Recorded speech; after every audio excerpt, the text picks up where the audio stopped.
হৈছে ভয়ংকৰ পথ দুৰ্ঘটনা আমি আপোনালোকক জনাইছো ভয়ংকৰ পথ দুৰ্ঘটনা সংঘটিত হৈছে ৰাজ্যত আৰু এবাৰ দেখিবলৈ পোৱা গৈছে ঘাই পথৰ পৰা নিয়ন্ত্ৰণ হেৰুৱাই এনেদৰে এতিয়া পথৰত বাগৰি পৰিছে এখন আল্ট্ৰা বাছ আৰু বহু কেইজন যাত্ৰীক যেটোকে এজন কৰি যাত্ৰীক উলিয়াই অনা হৈছে আৰু এইখন হৈছে সেইখন আল্ট্ৰা বাছ যি আল্ট্ৰা বাছখন এতিয়া দেখিবলৈ পোৱা গৈছে নিয়ন্ত্ৰণ হেৰুৱাই ৰাজপথৰ পৰা এনেদৰে এতিয়া ডখাৱৈত বাগৰি পৰিছে দৃশ্য আমি আপোনালোকক দেখুৱাইছো আৰু ক'ব লাগিব বহু কেইজন যাত্ৰী গুৰুতৰভাৱে আহত হৈছে সংকটজনক অৱস্থাত আছে বুলি ইতিমধ্যে জানিব পৰা গৈছে এই মুহূৰ্তত আমি সবিস্তাৰে খবৰ আপোনালোকৰ মাজলৈকে লৈ আহিছো আৰু ইতিমধ্যে আমি গুৰুত্বপূৰ্ণ খবৰ জনাইছো যে এতিয়া দেখিবলৈ পোৱা গৈছে ৰাজ্যত ভয়ংকৰ বাছ দুৰ্ঘটনা সংঘটিত হৈছে আৰু এবাৰ দেখিব পোৱা গৈছে পথাৰত বাগৰি পৰিছে যাত্ৰীবাহী আল্ট্ৰা বাছ চালকৰ বিৰুদ্ধে মদ্যপান কৰাৰো গুৰুতৰ অভিযোগ উত্থাপন কৰিছে এতিয়া স্থানীয় ৰাইজে আমি আপোনালোকক জনাইছো ৰাজ্যত এতিয়া দেখিবলৈ পোৱা গৈছে দিনক দিনে বৃদ্ধি পাইছে পথ দুৰ্ঘটনাৰ সংখ্যা আৰু হেহতিয়াভাৱে আমি আপোনালোকক জনাইছো ভয়ংকৰ বাছ দুৰ্ঘটনা সংঘটিত হৈছে যেটোকে সেই বাছখনত 30 জনতকৈও অধিক যাত্ৰী আছিল বুলি জানিব পৰা গৈছে আৰু তাৰে 25 গৰাকী যাত্ৰী আঘাতপ্ৰাপ্ত হৈছে বুলি জানিব পৰা গৈছে গুৰুতৰভাৱে আঘাতপ্ৰাপ্ত হৈছে তেওঁলোকক ততাতৈয়াকৈ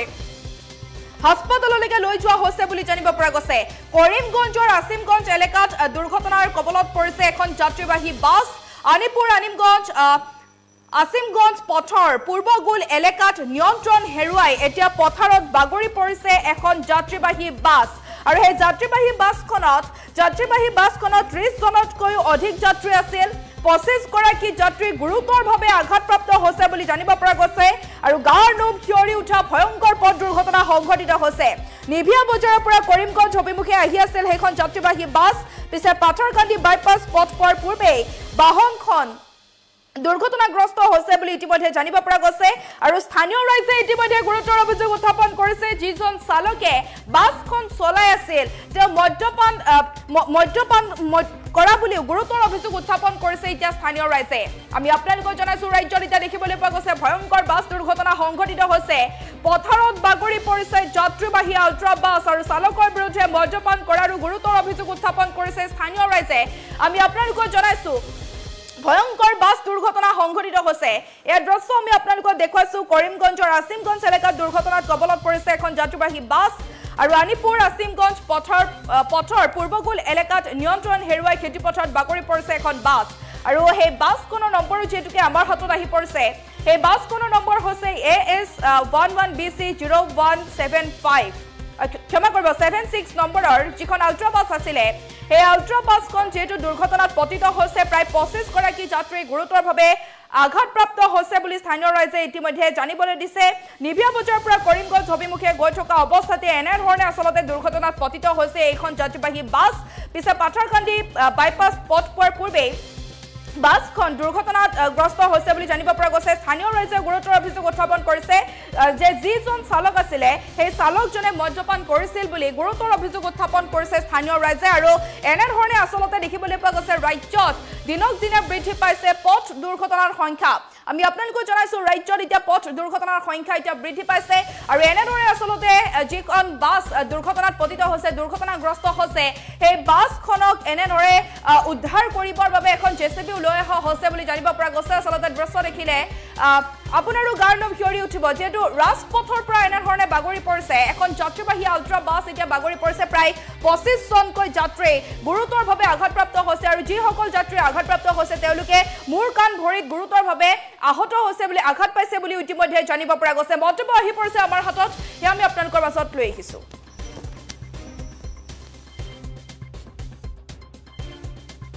যাইতাই কই আমরা যাইতাম আসলে মাগরতলা আচ্ছা কিটা হইছিল বাসটা ঘটনা এটা আমি নিজেও হইতে পারতাম না একটা যাত্রী অধিক তুমি বাস একটা ধমিন করে একটা পাল্টে লাই দিছে বাস এটা আছে পাল্টে খাবার পরে স্পিডও আছে আমি এখন পিছনে বসে আছি একটা আইছে দর্শনা আর একটা রামকৃষ্ণনগর তো ট্রাভেলার তারা কিন্তু কম্পিটিশন স্পিড তোমার নাম কিটা মইনুল আমার নাম মইনুল আমার বাড়ি পরিগঞ্জ সেটেলমেন্ট কিন্তু তারা ফুল স্পিডও আছে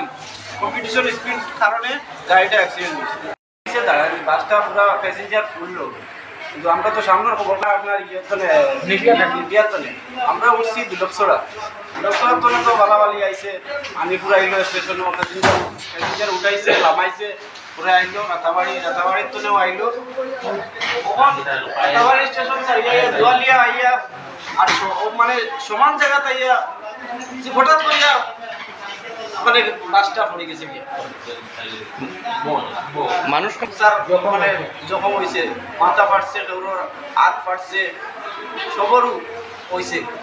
আইয়া দেখছি বাসটা পড়ছে কেন কয়েকজন যাত্রী পাইছি তারা আত দুঃখ হয়েছে ভাত দুঃখ হয়েছে মাথা ফাটিছে এরারে গাড়িত উঠাইয়া দিয়া দিছি এবং পরে প্রশাসনের লগে আমি যোগাযোগ করছি পরে প্রশাসনের মানুষও আইসেন এই দুর্ঘটনার গোটার একমাত্র কারণ হইল কি এই ড্রাইভারটা সম্ভবত মদ খাইছে না হইলে এত ফ্রি রাস্তা যখন সোজা রাস্তাটা এখানে মানে গাড়িটা অ্যাক্সিডেন্ট করছে গতিকে এই ধরনের ড্রাইভারগুলোর সরকারের কাছে আমার অনুরোধ কড়া পদক্ষেপ নেওয়া আজকে তারা তো কয়েকজন মানুষ 20-25 জন মানুষে আজকে দুঃখ পাইছে এরা পা ভাঙছে হাত ভাঙছে ক্ষতিগ্রস্ত হয়েছে জমি বাসপুর থেকে বোধ হয় করিমগঞ্জ যাওয়ার পথে টাইম কয়টা 11:30 উঠায় কতজন আহত হয়েছে আপনি আমি খবর পাইছি তো 20-25 জনের মতো এরা লিস্ট আপনারা পাইবা হসপিটাল এর মধ্যে কি নিহত সংখ্যা কেউ আছে না নিহত নাই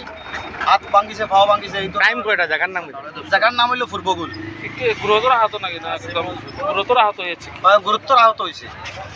এরারে আমার এলাকার মানুষে উঠাইয়া উদ্ধার করিয়া হসপিটালে পৌঁছাইছেন পরবর্তী আমি প্রশাসনের লক্ষ্য করছি এবং প্রশাসন আইরা গাড়ি ওখান থেকে উদ্ধার করে দিবা এবং এইখানের জমিনের মালিকেরও প্রচুর ক্ষতি করছেন রাস্তা গ্লাস ভাঙ্গিয়া পড়ছে তো এটাও ক্ষতিপূরণ দেওয়ার লাগে গাড়ির মালিকরে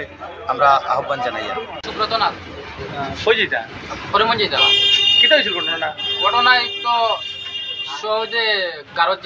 গারত থেকে মানে ছাড়ার পরে গাড়িটা একটু স্পিডে চালাইছে আর চালানোর পরে এখানে আবার পরে কন্ট্রোল দিতে পারছে না মানে গাড়ি বন্ধ গেছে নেশা করে তো বুঝছি না হইলে গাড়ি তো আগে প্রথম সুন্দরও চালাইছে হইলে